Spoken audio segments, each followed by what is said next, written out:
পল্লী কবি জসীমউদ্দীনের স্মৃতিমাখা সেই বাড়িটি আজকে আপনাদের দেখাবো। যাদের হাতে সময় আছে অবশ্যই দেখবেন। এই সেই ডালিম গাছ, যার নিচে তার দাদির কবর, এবং পরবর্তীতে তার যে মুরব্বী এবং বংশধর, এখানে সবাইকে সমাধিস্থ করা হয়। এই সেই জায়গাটি, এই সেই ডালিম গাছটি তার কবিতায় ফুটে উঠেছে, তার স্মৃতিচারণ করেছেন কবিতায়। সেই জায়গাটি, এটা হচ্ছে সেই জায়গা। এখন অনেক গাছ এখানে। আমরা এখন তার যে অন্যান্য বাড়ির মধ্যে যে অন্যান্য যে ঘরগুলি আছে সেটাও দেখানোর চেষ্টা করব।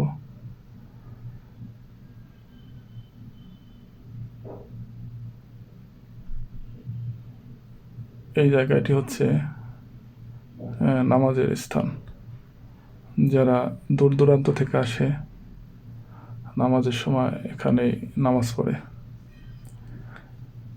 এবং সামনে যে ঘরটি দেখব এখন, এটি হচ্ছে কবির যে পিতা, তার স্মৃতি জাদুঘর। এই যে এই ঘরটি,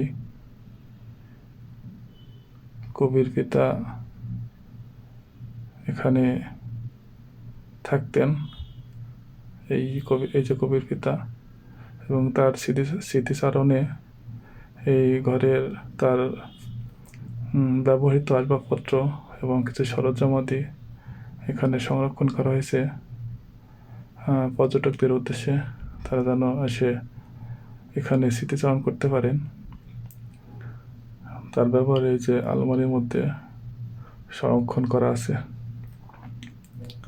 আসলে এখানে আসলে মনে হয় সবই নতুন। অনেক সুন্দর লাগলো এখানে এসে। অনেক দূর দূরান্ত থেকেও পর্যটক এখানে আসে দেখার জন্য। তো আমাদের বাড়ি যেহেতু ফরিদপুর, মাঝে মাঝে আসি এখানে।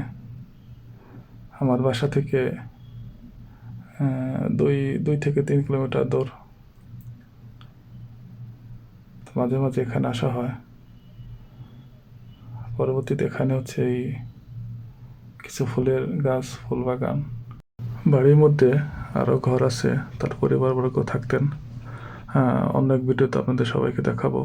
সবাই ভালো থাকবেন, সুস্থ থাকবেন। আল্লাহ হাফেজ।